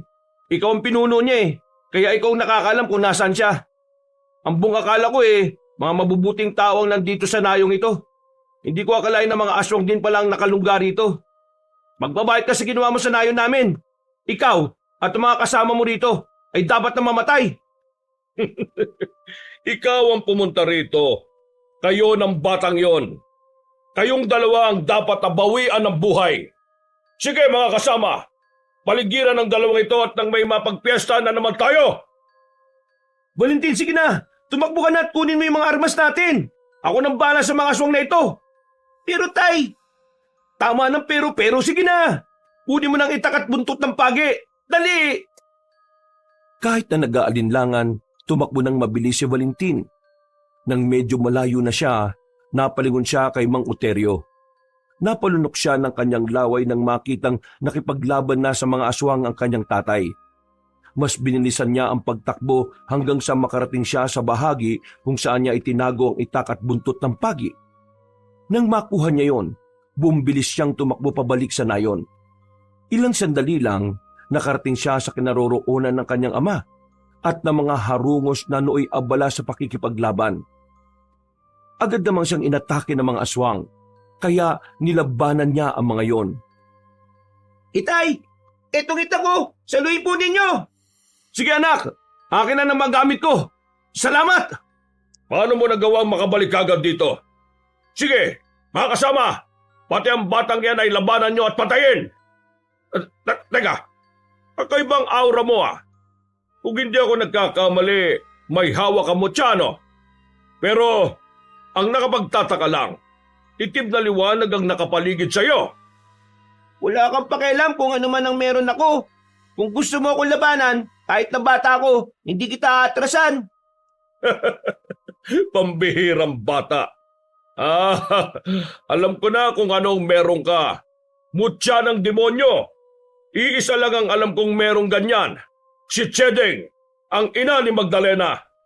Kung ganon, tama nga si Lola Chedeng. Ikaw pala yung dumukot sa anak niya. Anong pakay mo? Gamitin si Magdalena laban sa amin, ha? Noon yun. Pero ngayon, hindi ko na siya makontrol. Demonyo ang kanyang tatay at tuluyan ng sinakop nito ang kanyang katauhan. Kung iniisip niyong ako ang pinuno niya, nagkakamali kayo. Sarili lang niya ang itinuturing niyang pinuno. Hindi kami naniniwala sa iyo, aswang. Sige pa anak, ipakita mo sa nilalang na ito kung ano ang kaya mong gawin sa kanila. Uubusin natin sila, pati na ang pinuno nila. Sige, mga alagad ko, ipakita niyo rin sa kanila ang ating taglay na lakas. Hindi dapat natin kinatatakutan ng dalawang ito. Nasakutan natin sila at ang dapat sa kanila ay mamatay. Nagpatuloy ang kanilang naging labanan. Ang kada aswang na sumusugod kay Valentin, buong lakas nitong nilalatigo ng hawak niyang buntot ng pagi. Nang mapansin niyang naging mas agresibo ang mga nilalang, pinag-ibayon niya rin ang kanyang lakas at liksi. Napatulala na lang si Pinunong Leandro nang nasaksihan niya kung paanong naubos ang kanyang mga kampon. Napaangil siya dahil sa galit. At agad na inatake si Mang Uterio. Nakipagpambuno sila sa isa't isa. Si Valentin naman ay naging abala sa pagtapos ng ibang aswang na umaatake rin sa kanya. Tatay Uterio, mag-ingat po kayo ha. Huwag kayong magpapatalo sa mga aswang na yan. Oo, kaya ko to anak. Huwag kang mag-alala. Hindi nila ako kayang talunin. Mas galingan mo at nang mangyari ang sinasabi mo. Hindi yung malakas ka lang sa mga salita mo. Sige, tingnan natin kung mailagan mo ang pag-atake ko. Kahit na nasaan yung aswang ka, titiyakin ko matatalo kita. Teka, ano nga ulit ang pangalan mo? Oterio? May kakilala kong ganyan din ang pangalan. Winalang hiya niya ang anak ko. At dahil magkapangalan kayo, ikaw ang gagantihan ko. Anak mo? Anong ibig mo sabihin? Binuntis niya ang anak ko at kinuha ang bata. Pagka-uwi rito ng nag-iisang anak ko na babae, nang hina siya tuluyang nawalan ng buhay. May mga sugat siya at marka sa buong katawan. Marka at sugat? Anong pinagsasabi mo? Inalay siya sa demonyo. Magmula noon, tinugis na namin ang mga pinaghihinalaan kong may pakana at nang malaman ko si Cheding ang may gawa noon sa aking anak, kinuha ko ang anak niya. Pinalaki at hinubog ko si Magdalena para patayin ang mga kasama ng demonyong yon. Si Magdalena ang naging bunga ng pakikipagkasundo niya sa demonyo. At ang hindi pa yun naging sapat, kinuha niya rin si Rosalinda. Natigilan ng dalawa sa kanilang pakikipagpambuno. Mas naging mabagsik ang mukha ni Pinunong Leandro habang nakatitig kay Mang Oterio. Kinabahan naman si Valentin sa kung ano man ang susunod na mangyayari. Kaya inihanda niya ang kanyang sarili para tulungan ng kanyang tatay kung sakaling malagay ito sa alanganin. Teka, ang anak ba ninyo ay nagngangalang Rosalinda? Oo, paano mo naalaman? Huwag mo sabihin na kasabwat ka rin ni Cheding. O baka ikaw talaga yung nagwalang hiya sa kanya. Magbabayad kayong lahat. Hindi ko kayo mapapatawad, Oterio. Hindi, teka. Kung anak mo si Rosalinda at kung ang pinaghihinalaan mong gumawa sa kanya noon ay si Nana Cheding, ibig sabihin, apo niyo ang anak ko. Ako ang ama na ipinagbuntis ng anak niyo. Ano pong sinasabi niyo, Tay? Totoo po ba yung narinig ko? Ikaw nga yun. Kung hindi dahil sa'yo, buhay pa sana siya ngayon. Nagkakamali kayo ng hinala. Minahal ko ng lubos si Rosalinda. Nagtiwala ako kay Nana Cheding. Sinabi niya sa akin na siya ang mag-aalaga sa anak niyo habang nagbubuntis ito. Hindi ko inakalang gagawin niya yon. Kaya pala, nang ibigay niya sa akin si Valentin, ay hindi niya sinabi kung nasan si Rosalinda.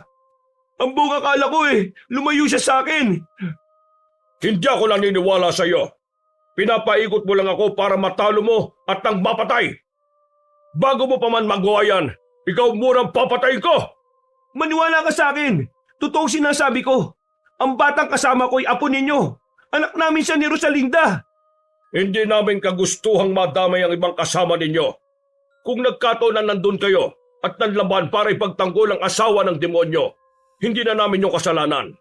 Ituro mo sa akin si Cheding. Siya ang pagbabayarin ko sa lahat ng nangyayaring ito. Hindi mo na siya magagawang pagbayarin pa sa mga nagawa niya. Mag-aaksaya ka lang ng panahon mo. At bakit hindi? Huwag mong sabihin na kinakampihan mo pa rin si Cheding na yon sa kabila ng mga ginawa niya. Parang pinatunayan mo lang din sa akin na wala kang pakialam sa anak ko. Nagkakamali po kayo ng iniisip. Patay na si Lola Cheding, kaya hindi na ninyo siya magagawang pagbayarin sa kasalanan niya. Kung totoo ang sinasabi niyo, ang anak niya ang kailangang pagbayarin sa mga pagkakasala niya. Naging rebelde siya sa akin at inubos niya ang halos lahat ng mga kasamahan ko. Talagang ang anak siya ng isang demonyo. Kung ganon, halos lahat ng mga kasama nyo pinatay ni Magdalena.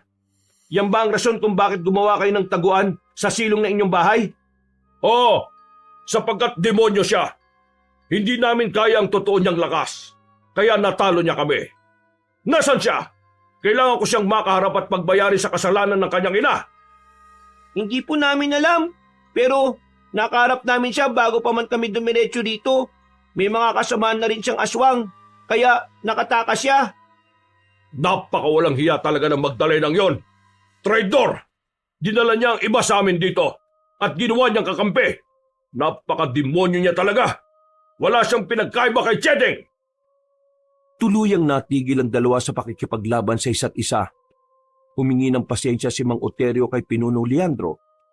Naging normal ang anyo ng dalawa at nagyakapan sila. Napayakap din si Pinunong Leandro sa bata at humingi siya rito ng pasensya. Sinabi ni na Valentin ang mga nalalaman nila patungkol kay Nana Chedeng. Inilhad din ng bata ang patungkol sa pagkakalob na matanda ng mutya sa kanya. Isang malaking pagkakamali ang pagtanggap mo riyan. Hindi mo alam kung gaano kadelikado ang mutyang ipinasa sa iyo.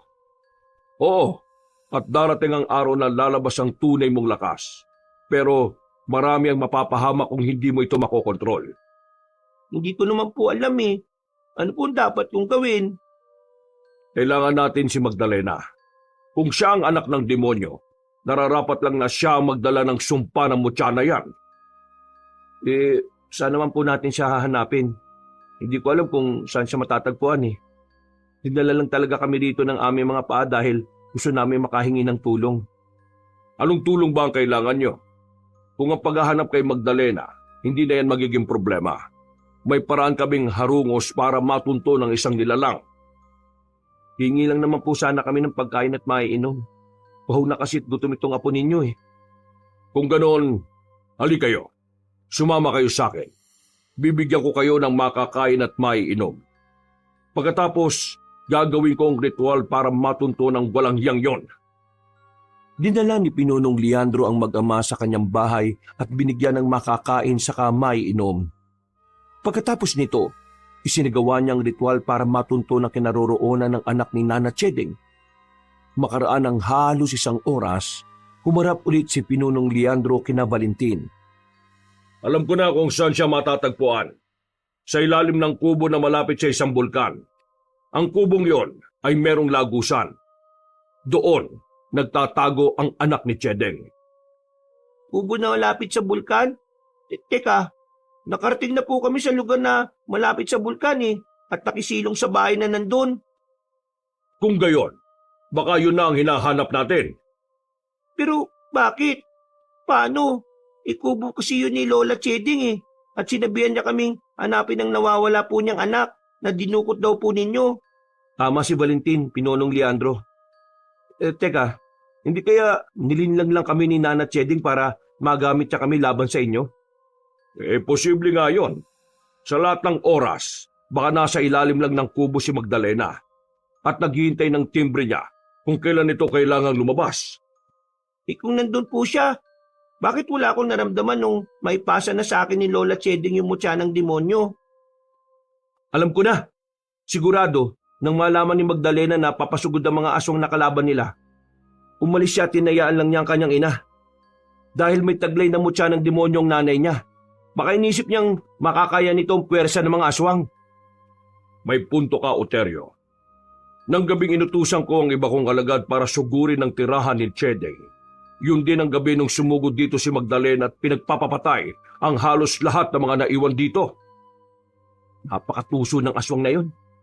Pati sarili niyang ina, ipinahamak niya. Kailangan siyang mapatay. Sila ang punot dulo nito at kailangan na niyang mawala rito sa mundo. Kailangan pa rin nating mag-ingat. Kahit na isa kong harungos, may kahinaan din ako. Hindi ko kayang labanan ng harapan ng anak ng demonyong yon. Kung isa siyang anak ng demonyo, lalabanan ko siya gamit ang mutya ng demonyo. Wala akong pakialam. Kung mas maliit at mas mahina ako sa kanya, lalabanan ko po siya ng patayan. Kasamahan ka namin, anak. Hindi ka namin pababayaan ng lolo mo. Tatapusin natin ang aswang na yon, pati na ang kanyang mga alagad. Simulat sa pool pala, sila ni Nana Cheding ang masama eh. Pinaniwala nila tayo at pagbabayaran nila yun. Upang mas maging mabilis ang kanilang pagdating sa posibleng kuta ni Magdalena, naghintay sila ng gabi. Nang tuluyan ng dumilim ang paligid, nagritual si Pinunong Leandro para gumawa ng isang lagusan kung saan pwede silang makapunta sa ibang lugar gamit yon. Nung nasa tapat na nila ang nagliliwanag na lagusan, pumasok silang 3 roon. Ilang sandali lang, iniluwa sila noon sa isang nayo na malapit sa bulkan. Nandito na tayo malapit sa bulkan. Ang tanging gagawin na lang natin ay hanapin ang kubo ni Chedeng. Mukhang hindi sa banda dito yung kubo niya. Kung hindi ako nagkakamali, sa kabilang bahagi yon. Maglakad-lakad na lang po tayo para makita natin yung paligid. Malalaman din natin kung may iba pang aswang na nandito. Napakatalino talaga nitong apo ko. Tama ka, Valentin. Sa paraang yan, may istima natin kung gaano karami ang ating kahaharapin. Hindi rin naman nila tayo makikita kagad. Kung ganon, ano pang hinihintay natin? Tayo na. At nang makaharap na natin yung Magdalena na yun. Sige po, Tay. Sige na. Doon tayo dadaan para mas madali ang ating pagpunta sa kabilang parte ng lugar na ito. Ihanda na lamang ninyo ang inyong mga sarili.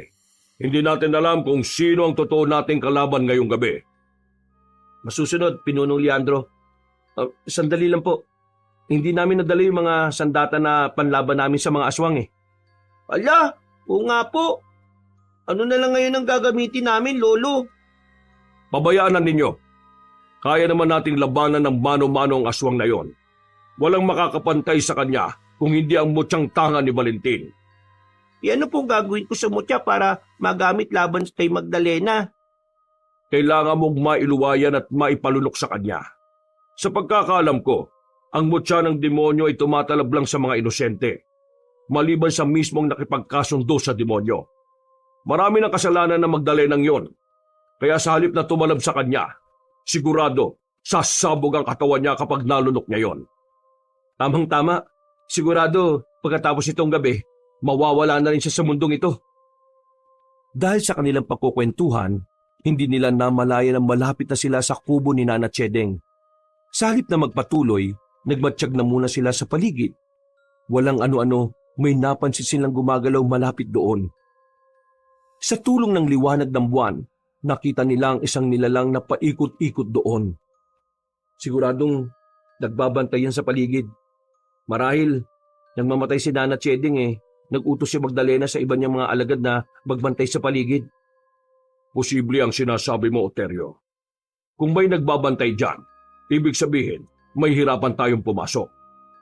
Pero, hindi bale, magagawa natin yan ng paraan. Ano pong balak niyo, Lolo? Tatay?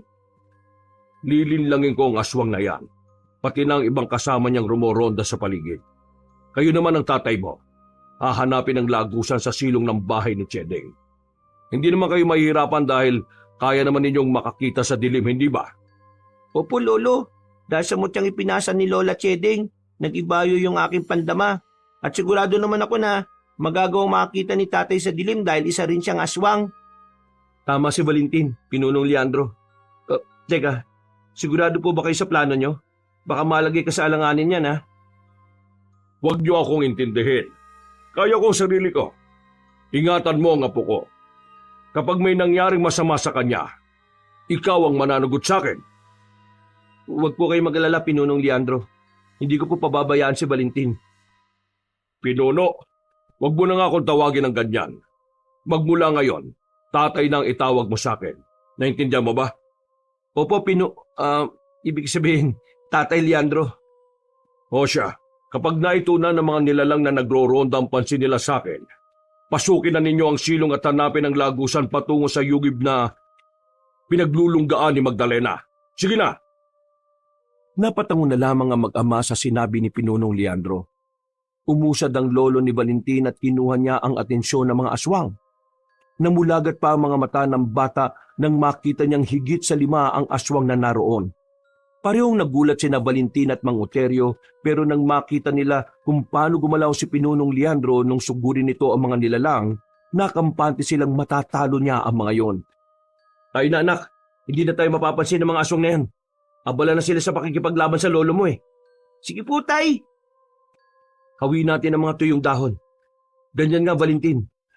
Teka, tama nga ang hinala ni Pinunong Leandro. May lagusan nga rito. Oh, mag-antabay ka anak ha. Baka may nakaabang sa atin. Kukunin ko na ang takip nito. Sige po, Tay. Kailangan matapos natin kagad ang pakay natin dito. Gusto ko nang maging payapa ang buhay natin eh. Pangako, pagkatapos ng gabing ito, mamumuhay tayo ng tahimik at wala nang pagbabanta ng mga aswang. Maghanap ako ng gamot para sa kalagayan kong ito.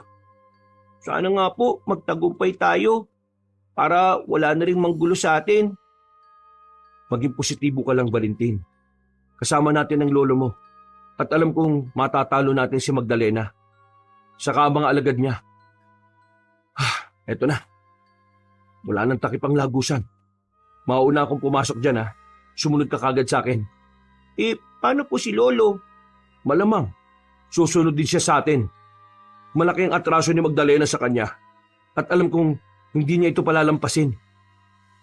Pagkapasok ni Mang Uterio, sumunod na rin sa kanya si Valentin. Walang ano-ano, biglang nag-iba ang kanyang pakiramdam. Kaya nalaman niyang naroon si Magdalena. Marahan nilang binaybay ang lagusan hanggang sa makarating sila sa isang malawak na kuweba na nasa ilalim ng lupa. Ilang sandali pa, may narinig silang mga ingay. Kaya mas naging maingat silang dalawa. Tama nga po si Lolo. Dito naglulungga si Magdalena. Hindi lang siya, kundi pati pa yung mga kasama niya. Hindi ko po inaakala na marami pala sila dito. Talagang pinaikot po nila tayo, tatay. Ako rin anak. Ang buong akala ko nga akampi natin si Nana Cheding. Yung pala, simula pa lang, kalaban na pala natin siya. Ang mahalaga, wala na po siya. Ang tanging problema lang po natin ay si Magdalena. Sandali, inahan mo muna ang boses mo. At may mga yabag na papalapit rito. Baka mga aswang sila. At balak nilang lumabas para puntahan ang iba nilang mga kasamahan. Ano po yung kailangan natin gawin, tay? Kung hayaan natin silang makalabas, makikita nila si Lolo. Tatambangan natin sila. Kailangan, mabilis at tahimik lang ang gagawin natin para hindi tayo mahalata. Sige po, tay. O ayan, malapit na sila rito. At 3 sila. Manda ka na, Valentina. Ibubuwal ko sila at ikaw nang bala para mawalan sila ng malay. Pagkalapit ng 3 aswang sa kanila, bumbilis na gumalaw sina Valentin at inatake ni Mang Uterio ang 2 aswang. Nang bumagsak sila, nilapitan sila ng bata at buong lakas na inumpog sa sahig ng yungib ang kanilang ulo. Tumakbo ang aswang at napaatungal para balaan ng iba niyang mga kasama. Nakita yun ni Valentin, kaya bumuelo siya at walang pagdadalawang isip na nilundagan ng nilalang. Nakipagpambuno siya sa mga aswang, pero dahil sa mutya ng demonyong tangan niya, nagawa niya itong matalo. Ilang beses niyang sinuntok sa ulo ang aswang hanggang sa mawala na ito ng malay. Valentin, umalis ka na riyan. May mga aswang na papalapit dito. Kailangan natin lumipat ng pwesto. Kailangan natin makahanap ng bahagi na hindi tayo madaling makikita. Pero makikita natin sila. Sa mismong bubong po ng kuweba tayo pumuesto, tay. Makakaya naman natin yan siguro, tay. Sige, subukan natin. Mas mabuti nga siguro na dyan tayo para madali natin silang sugurin. Teka, ano kaya kung hanapin mo na muna si Magdalena? Saka na lang po siguro, tay. Unahin na po muna natin yung mga alagad niya para kung konti na lang ang mga kasama niya, madali na natin siyang matatalo. O sige, yan ang gawin natin. Sige na anak, umakyat na tayo dyan. Kumapit ka rin na mabuti at nang hindi ka mahulog ha. Sige po, tay. Ako pong bahala. Alam ko po makakaya ko ito, tay. Mabilis na umakyat ang mag-ama. At nang naroon na sila, Magling Valentin, ngayon nandito na tayo, matyagan natin ang mga aswang. Baka hinahanap na nila tayo. Teka po, may narinig akong ingay na parang pababa dito. Mukhang si Lolo na yun ah. Ang mga aswang, baka makita nila ang lolo mo at hindi siya makapaganda sa kanila. Naku, nandiyan na nga po sila. Mukhang alam nilang may papasok dito. Anong gagawin natin? Papalipit na po sila dito, tay. Magabang ka anak, lulundagan natin sila at lalabanan. Makakaya natin ang mga mahihinang nilalang na yan. Marami po sila eh. Pero sige, kakayanin natin sila tay. Nandiyan na rin naman si Lolo eh.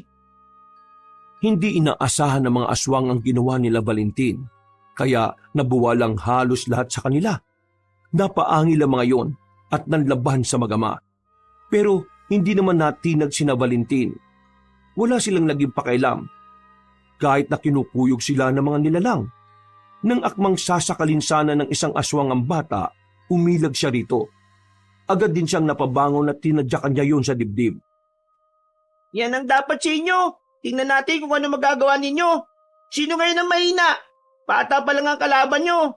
Sige tay, talunin ninyo yung 2 aswang na nakikipagpambuno sa inyo. Ako nang bahala rito anak. Puntahan mo na lang ang lolo mo at baka kung ano na nangyayari sa kanya. Pero baka kung ano ang gawin sa inyo ng mga ito. Siguraduhin muna natin na patay sila bago ako umalis para puntahan si Lolo Leandro. Kung bahala anak. Sige, kung yan ang binabalak mo, bilisan natin ang pagpatay sa mga ito. Sige, Ubusin niyo ang mga aswang na yan. Hahanapin ko muna si Magdalena at nang mabayaran niya ang kasalanan niya. Hintayin mo lang kami. Tatapusin lang namin ang mga ito nang mabawasan ng ating mga kalaban. Kung yan ang pasyan ninyo, yan ang masusunod. Alam ko na nandito si Magdalena at malamang wala siyang ibang madaraanan. Humanda siya sa akin. O ayan, ubus na ang mga aswang dito. Kung may iba pang grupo ng aswang na nandito, papatayin din natin kaagad sila. Tayo na, Tay. Nararamdaman ko na si Magdalena. Malapit na siya sa atin. Kailangan na nating umusad at nang hindi na nila tayo maisahan. Nagpatuloy silang tatlo sa kanilang paglalakad. Nasa hulihan ng dalawa niyang kasama si Valentin, kaya siya ang naatasan na magbantay sa kanilang likuran. Nasa kalagitnaan na sila ng kanilang paglalakad nang may mapansin si Valentin. May kakaiba sa lagusang binabaybay nila, kaya inabisuan niya si Mang Uterio at Pinunong Leandro patungkol doon. Hindi. Wala nang madaraanan dito. Paniguradong patibong ito ni Magdalena. Sige na, bumalik tayo sa dinaraanan natin bago pa nila malaman na nandito tayo. Sige po, Lolo. Maganda na rin po tayo sa posibleng pag-atake nila sa atin. Malakas ang kutob ko na pinagandaan din nila ang panahon ito. Hindi tayo dapat matakot.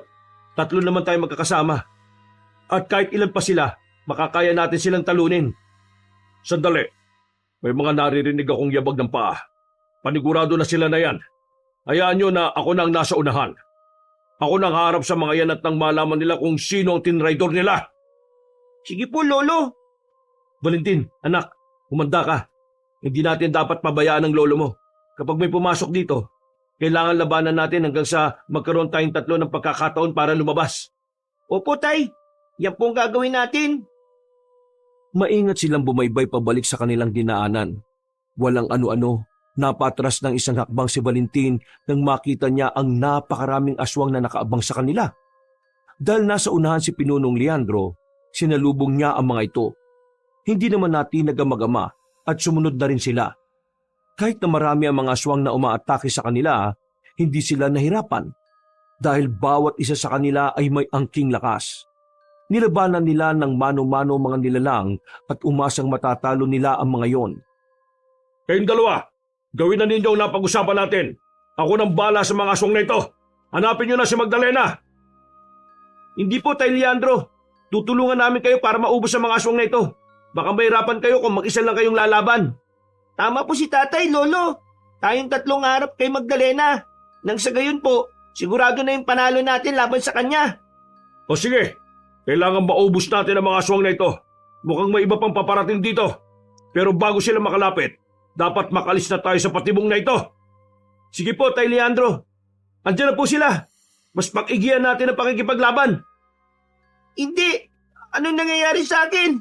Parang may kung anong enerhiyang lumalabas sa katawan ko. Ang init. Sobrang init. Parang nasusunog. Umanta kayo lahat sa akin. Uubusin ko kayo. Anak, anong nangyayari? Hindi ito maaari. Malamang, unti-unti na siyang nilulukob ng demonyo. Dahil yan sa mutyang nasa loob ng kanyang katawan. Kinakailangan mailuan niyan at maipalino kay Magdalena. Yan ang paraan para mailigtas siya at matalo ang kaaway natin. Nandito na sila, Lolo. Tatay, umalis na kayo rito. Ako na pong bahala makipaglaban sa mga aswang na ito. Hanapin po ninyo si Magdalena at baka makatakas pa siya. Sigurado ka ba, anak? Bakit naliba ang boses mo? Sige, makakaya mo ba sila? Opo, eto, panoorin niyo kung anong makakaya kong gawin sa mga aswang. Kapag dumating na ang mga ibang grupo rito, umalis na kayo, hanapin niyo ng anak ni Lola Cheding. Saktong pagkatapos magwika ni Valentin, tumambad sa kanila ang iba pang aswang. Napangisi na lamang siya at napaangil nang hindi niya sinasadya. Noon din, sumugod siya sa mga aswang. At ang kada nilalang na malalapitan niya ay binali-bali niya ang leeg. Dahil sa kakaiba niyang bilis, sa maikling panahon ay unti-unti na niyang napapatay ang halos lahat ng mga aswang. Sinabihan ulit niya ang kanyang lolo at tatay na hanapin na si Magdalena na agad naman nilang ginawa. Kalaunan, naubos niya ang mga aswang. Kaya mabilis niyang sinundan ng dalawa hanggang sa... Anak ka ng demonyo! Humanda ka sa akin! Akala mo ba hindi kita matutuntun? Pinunong Leandro, Nandito po pala kayo. Ano, nakasagupa mo na ba ang dati mong tauhan na kumampi sa akin? Aba, kasama mo rin pala ang lalaking yan. Hindi na ako nagtataka kung bakit magkasama kayo. Magbabayad ka, Magdalena. Ikaw ang sasalo sa naging kasalanan ng nanay mo. Humanda ka ngayon sa aming dalawa. Sige, lumapit kayo sa aking pwesto. Sukatin natin ang lakas niyong dalawa. Teka, nasaan ang batang kasama ninyo? Malamang kinain na siya ng mga kasamahan ko. Huwag mo na siyang hanapin. Kaming dalawang harapin mo. Uterio, alam mo na kung anong gagawin mo. Papatayin natin ang aswang na yan. Sige, halina kayo. Nagsama pa kayong dalawang mga mahihina. Sugod, mga talunan! Dito ka na malilibing sa yungib na ito. Wala akong pakialam kung anak ka ng demonyo. Mamamatay ka rin sa mga kamay namin. Lumundag si Mang Oterio at Pinunong Leandro papunta sa kinaroroonan ni Magdalena. Inatake nilang dalawa ang babaeng aswang. Habang naglalaban silang tatlo, nanatili namang nanonood sa kanila si Valentin. Sinigurado niyang wala ng ibang aswang na lalapit doon para tumulong sa anak ni Nana Chedeng. Namangha siya sa ipinapakitang lakas at liksi ng dalawa habang nakikipaglaban kay Magdalena. Habang nakamasid sa kanila, muling nakaramdam ng kakaiba si Valentin. Ganun pa man, nagawa niya itong pigilan para hindi siya makita ng anak ng demonyo. Oo, anak ka ng demonyo. Pero huwag mo rin kalimutan na isa akong harungos. Kaya kong makipagpatayan sa'yo. Malas na lang ninyo at ako pa ang tinarantado nyo. Simulat sa pool, kayo pala talaga ng nanay mo ang rason ng kaguluhang ito. Kung hindi siya nagkasam ng kapangyarihan na mula sa demonyo, hindi sana magkakagulo ang mga aswang. Huwag niyong sisihin ang nanay ko. Ang gusto lang niya ay mapangalagaan ang angkan niya. Pero sa halip, ito pang ibabato niyo sa kanya. Mga walang utang na loob. Nang makipagkasundo siya sa demonyo kapalit ng mutya at nang hindi sapat ang pagbibigay niya ng katawan doon, pinatay pa niya ang pinakamamahal kong si Rosalinda.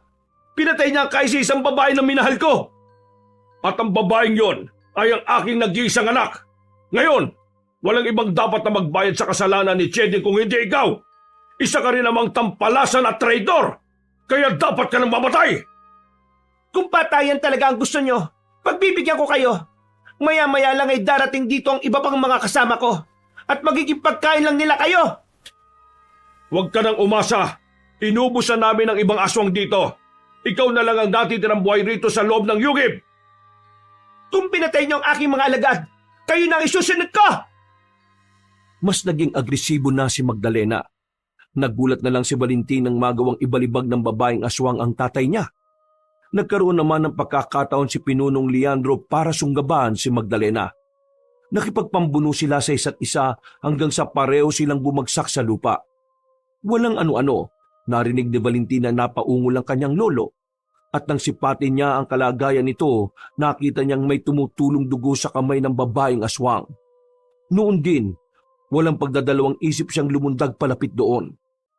Sakto namang tumilapon si Pinunong Leandro, kaya nakita siya ni Magdalena.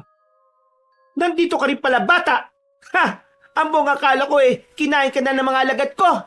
Ngayon, malilibing na kayong tatlo rito. Ikaw lang at ang mga kasamaan mong malilibing sa lugar na ito. Makakalis kami dito ng ligtas. Tingnan na lang natin kung anong magagawa mo. Ikaw na lang ang mag-isang lalaban sa akin. Wala akong pakialam. Ngayong lumabas na ang lakas ko na nagmumula sa mutya ng nanay mo, nasisiguro kong mapapatay na kita. Ha? Nagpapatawa ka ba? Ano naman ang magagawa ng isang bata kung ikukumpara sa anak ng isang aswang at demonyo? Marami, at isa na ron ay ang patayin ka. Kung ganon, sige, tingnan natin kung hanggang saan ang ipinagmamalaki mong lakas na nagmumula sa mutya ng demonyo. Anak, mag-iingat ka sa kanya. Huwag mong hayaan na maisa ang kanya, ah. Gamitin mo ang utak mo at kakayahan mo sa pakikipaglaban. Opo, tay. Hindi ako magpapaisa sa aswang na ito. Makakaya ko siya. Pweh, mag-ama nga kayong dalawa, no? Tingnan natin kung anong magagawa mo, bata.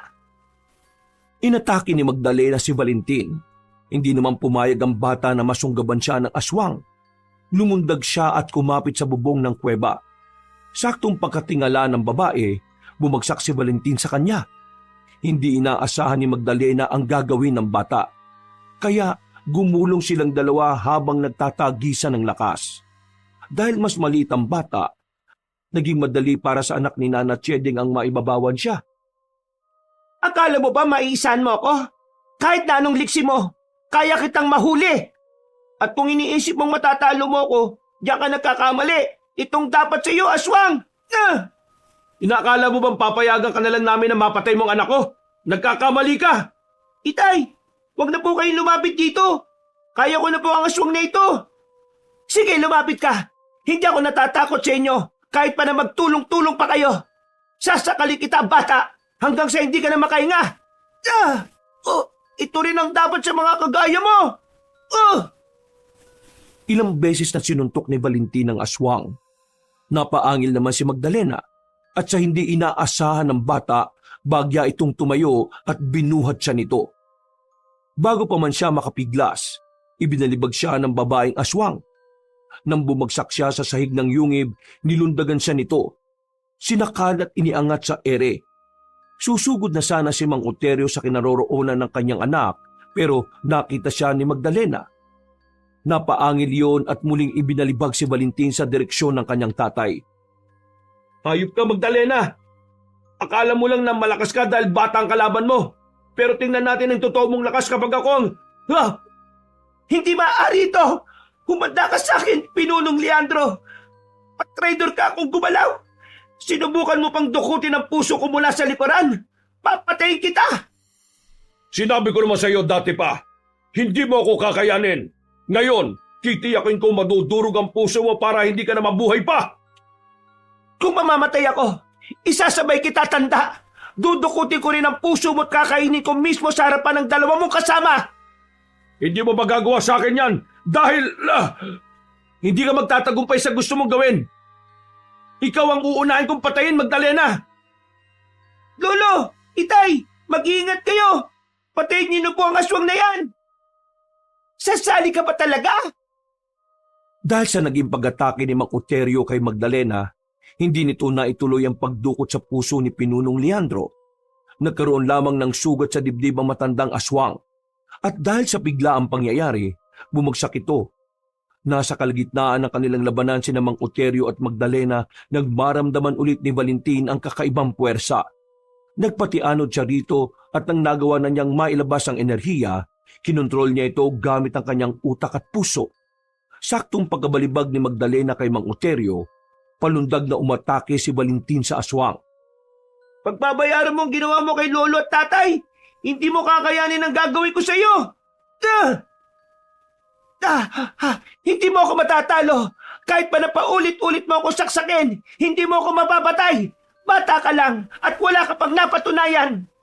Oo, tama ka. Wala pa ako napapatunayan. Pero pagkatapos ng labang ito, ikaw mismo makakapagpatunay na kayang lumaban ng isang bata sa mga nilalang na kagaya mo. Walang matitirang patunay. Kung ililibing niyo ko dito, pues, isasama ko kayo. Tingnan natin kung ano ang magagawa ninyo kapag ganito na ang mangyayari. Humugot ng lakas si Magdalena at sumuntok sa lupa. Naglaglagan ng mga bato dahil sa lakas ng lindol. Lumilindol! Anong binabalak mo? Ikaw lang ang malilibing dito, no? Tingnan natin kung hindi hiwalay ang ulo mo, kung masihigpitan ko pa ang pagkakasakal ko sa iyo. Nagkakamali ka kung inaakala mong mag-agapi mo ako. Eto, saluhin mo ang kamao ko. Walang iya ka. Ngayon, tingnan natin kung ano pang magagawa mo kapag bumagsak na sa iyo ang nakausling bato na yan. Itigil mo ang ginagawa mo at ako ang harapin mo. Huwag kang magkakamaling gawin dyan sa apo ko. Pagkalingon ni Magdalena, bumbilis siyang inatake ni Pinunong Leandro. Nagtagisan sila ng lakas hanggang sa maibagsak na ng matandang aswang ang anak ni Nana Chedeng. Nagulat na lang si Valentin nang marinig niya ang ungol ng kanyang lolo.